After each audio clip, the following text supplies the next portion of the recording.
After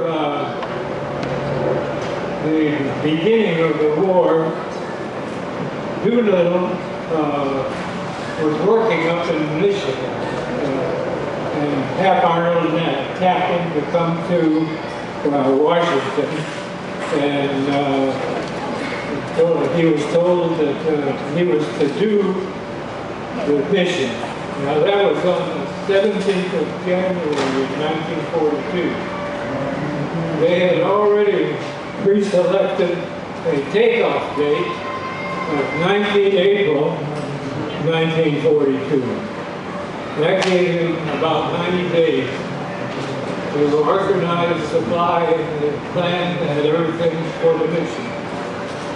The first thing he did was figure out a plan to find an airplane that would do it. And it ended up being the B-25. And in the meantime, the Hornet had been on its maiden cruise in Atlantic. They had put 2 B-25s on it and had takeoff to see if it was feasible. And they were satisfied with the result. So that left Doolittle with the project of getting the thing going. One of the main things he had to do was get a supply of airplanes and pilots. The 17th Bomb Group in Pendleton, Oregon had just gotten B-25. And they were in the process of being transferred from Pendleton to Columbia, South Carolina. They transferred to Columbia. And after a couple of weeks at Columbia, word was passed that they were looking for pilots to go on a dangerous mission. The whole group volunteered, including group commander. We don't know how we were selected to go to Callahan Field for the training. But there were 24 crews were selected, and we went to Panama City, to Callahan Field, Florida. We got to Callahan Field, Florida. We started training almost immediately. The Navy sent a young lieutenant from the name of the station there in Florida, the Navy station, I can't remember. Pensacola, yeah. His name was Hank Miller. Hank had never seen a B-25, but he was a good instructor. He taught us how to make a short field takeoff in the carrier. We had 440 or 98 feet to work with. The way that came about, there was a Navy captain by the name of Lowe who was riding in an airplane over Norfolk Naval Air Station. He looked down and he saw an Army bomber take off from Prairie that had carrier markings on it. So he passed the word up to the chain of command. And it was feasible, so Jimmy got the job. The one thing I want to mention about is that Captain Lowe was a submarine. Anyway, in the training, we did long-range navigation, flying from Aiken to Texas, Aiken to Miami, and the navigators were given more training, bombing runs, and so forth. All of it loaded up. That took about 30 days. In the middle of March, Jimmy got a message that tell Jimmy to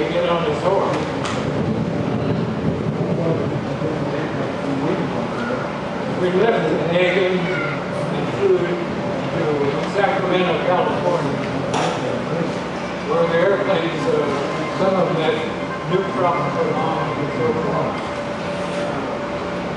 Some of the crews went up to a place called Willow, St. Mary, or Marysville, and did practice takeoff. On the 1st of April, we got orders to go to Alameda, California. We flew to Alameda and taxied up to the shore. And big plane came over to Prairie and lifted all the B-25s up on the shore. They gave us a night off. Everybody went to San Francisco. In the captain's gate, one of the gate is one of the fringe benefits. The captain has a nice boat.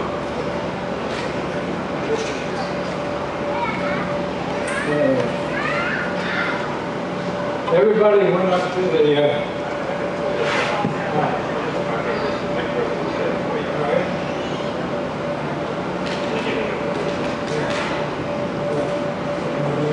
everybody went to San Francisco, and we went up to the top of the Mark, and that's a big hotel. You could be sitting at a table like this and looking out across the bay and see the B-25 with all the airplanes sitting on it. I don't know where the Japanese people or spies were, but nobody seemed to notice. Anyway, we left the next morning. They took the Great Circle route from there toward Japan. And by taking the Great Circle route, we went up pretty close to Alaska. And the weather was mostly cloudy and a little bit drippy and so forth. And then we passed Hawaii. We picked up the rest of the ships and proceeded on. On the night of the 17th,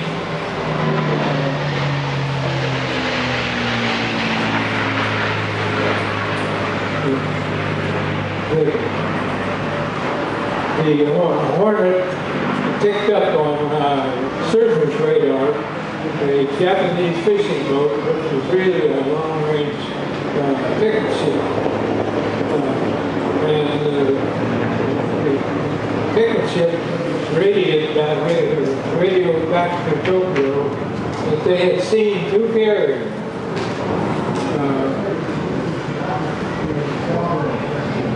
The people in Japan got the message, but they decided to wait.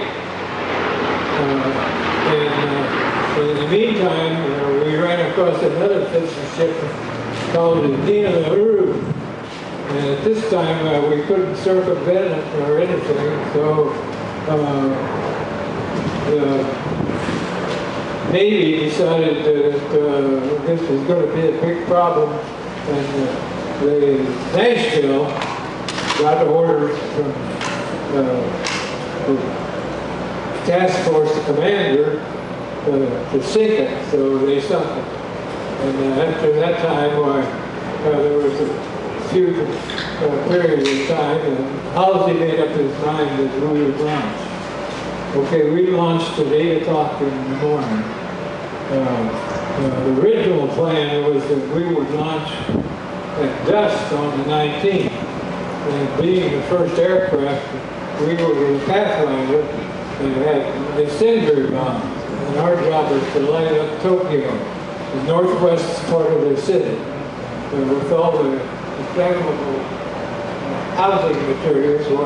We figured that we would start a big fire. But anyway, we launched at 8 o'clock in the morning. The flight into Japan wasn't too eventful. The weather was off and on showers, and finally it broke out into pretty clear weather. We flew under Japanese flying boat who apparently didn't see us. And we steered around in a couple of freighters. Anyway, we ended up being over Tokyo shortly after noon. We were flying at about between 200 and 300 feet all this distance. And as we came up in the city of Tokyo, Fred Prairie, who had been briefed on the carrier, places that he could use as a point to drop his bombs, notified Colonel Doolittle that he had his target in sight, and so he pulled up to 1,500 feet and Fred dropped the bomb. And we immediately went back down on the low level, flew south for maybe 100 miles and turned west toward China. The navigator had a difficult time because in flying so low, the drift meter was covered up with mist, sea mist, and there was a high overcast and he couldn't take a sunshot. So all the navigation from Japan to China was done by compass over open water. We flew for several hours, and Hank Potter, the navigator, passed a note up that according to his figures, we were going to run out of fuel about 180 miles from China. At that time, Colonel Doolittle said we'll go through our ditching procedures, which we did. He also said that if we have to ditch, we'll try to ditch by a friendly vessel. And he'll take us aboard, and we'll get to a friendly port and back to a safe place. But if we have to ditch by any vessel, we will attempt to take it over and get to a friendly port. Anyway, we didn't have to ditch, and nobody was unhappy about that. We arrived over China just at dusk, just enough to see the shoreline where we ran into instrument weather. And not knowing what the terrain was, we pulled up to 9,000 feet and went through on instrument. There was a big front over eastern China. And there was rain, lightning, lots of thunderstorms, and fog all the way down to the ground. Now, we had been told that there would be a mobile homing station where we could tune in on the radio compass and get to the Chuchao, which was the place where we were supposed to land and gas up. The airplane carrying the mobile homing station crashed on the way there and killed everybody aboard. So that was the number one reason. The Chinese, on hearing our engines, thought that we were Japanese. And we couldn't see the ground anyway, but they turned all their electricity on. So the only option we had was to fly until we ran out of fuel. So we just stayed on the heading, and we ended up about 80 miles northwest of the place that we were supposed to go anyway when we had to bail out. We bailed out successfully. Nobody in all the crew was injured. Of course, we were spread out and separated, but the next morning we all started to walk west, which was the only way to go. Otherwise, you'd walk in Japanese territory. Most of us walked in the direction, and by evening, Doolittle and I worked together, and while we were together, the Japanese or Chinese guerrillas brought in the other crew members. So that evening we were all together. We spent the night there, and the next morning they moved us to a place where they had a telephone, and Colonel Doolittle was very interested in finding out where the crews were and where everybody was and if their condition. He had been given some ransom money in the case of capture.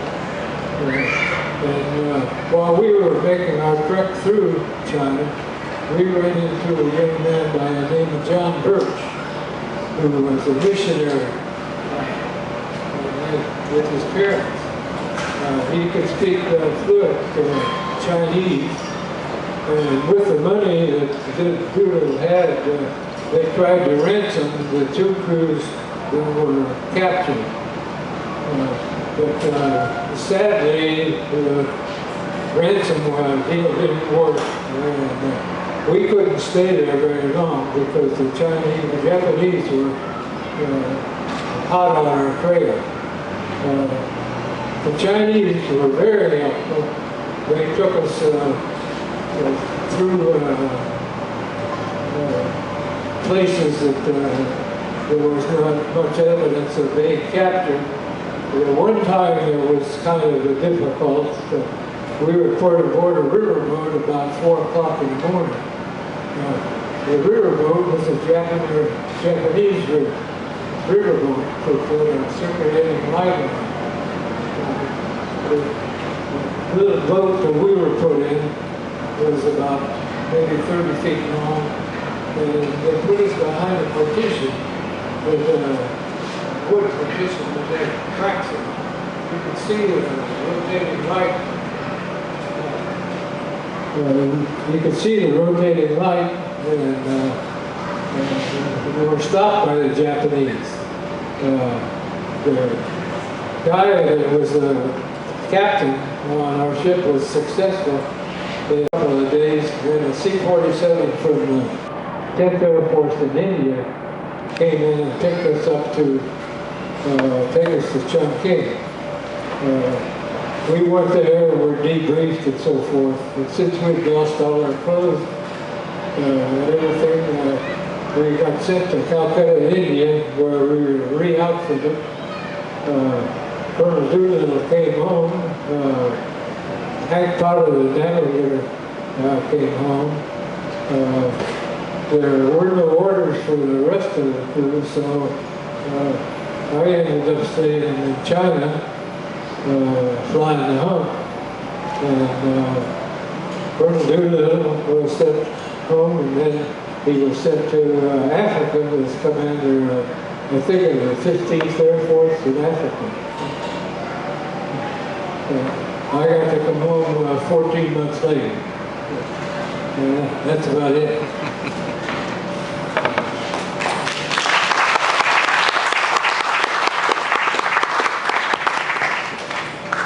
Thank you, Colonel Dick Cole. The McQuay Radiator Company, West Broadway, that's the company that built the 225-gallon tank and built the repositioned bomb shackles for the aircraft. Just as an incidental to finish off on what Dick said here, the Doolittle Raiders held their 3rd reunion at Minneapolis at the old Dyckman Hotel, and I understand that it included a side trip to the old Mid-Continent hangar where it all started.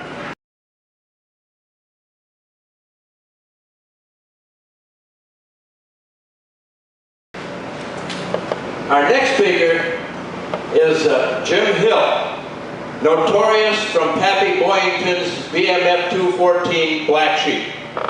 Is it true that you have 3 distinguished flying crosses and 12 air medals? That's right. My God. Jim Hill.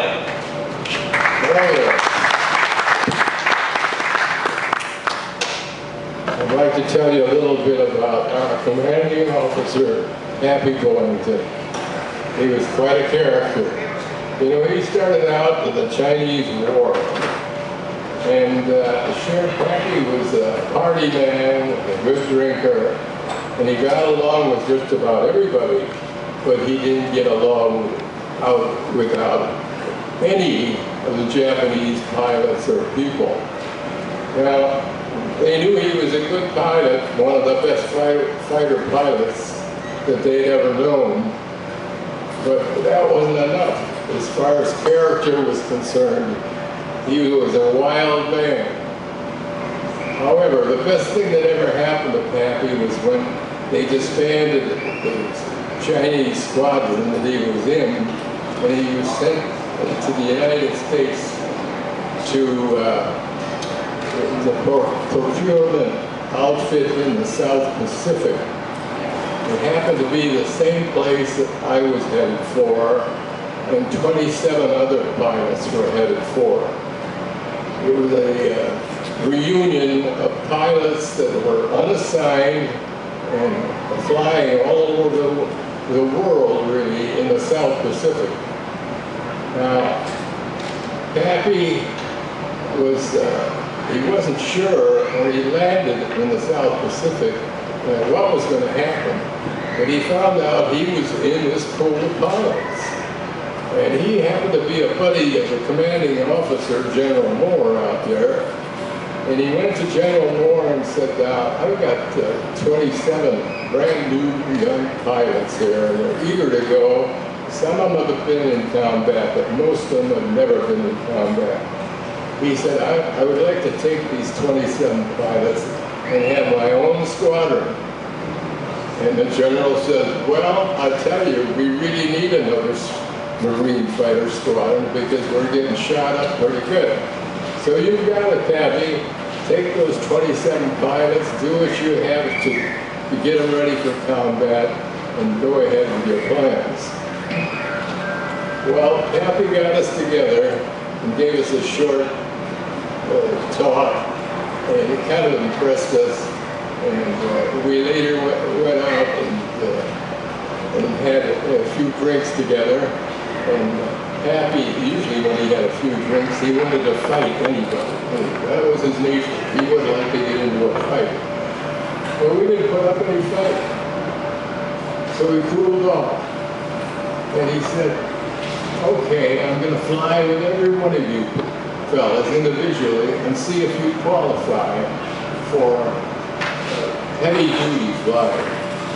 And he did. Each one of us went up for a short hop.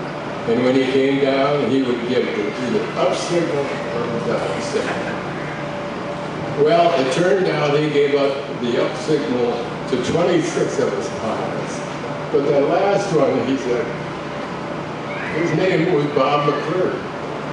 He said, Bob, I don't know where you got your training, but you're never, not even close to having the attitude that I need for a good fighter pilot. And geez, I'd like to fly with you, Pappy. And Pappy says, well, okay, I'll give you one more chance. And he took the fellow up, and he said, now, I'm going to show you what you're going to have to do up there. And he went to all his maneuvers and shook up this guy who was flying on his tail at the time. And when they got back down, well, he turned the lead over to one pilot and asked him to do some of these things that Pappy was doing. And by golly, he was doing them pretty good. So they got on the ground, and he said, okay, kid, you're borderline, but you're in. So we took all 27 of his pilots, and we went into combat. We had many missions that were very exciting. Almost any mission was almost terrifying. But when you got to do this every day, you pretty much got used to it. There was one mission late in our get-together where we're going over the wall and strafe their fields, their air bases.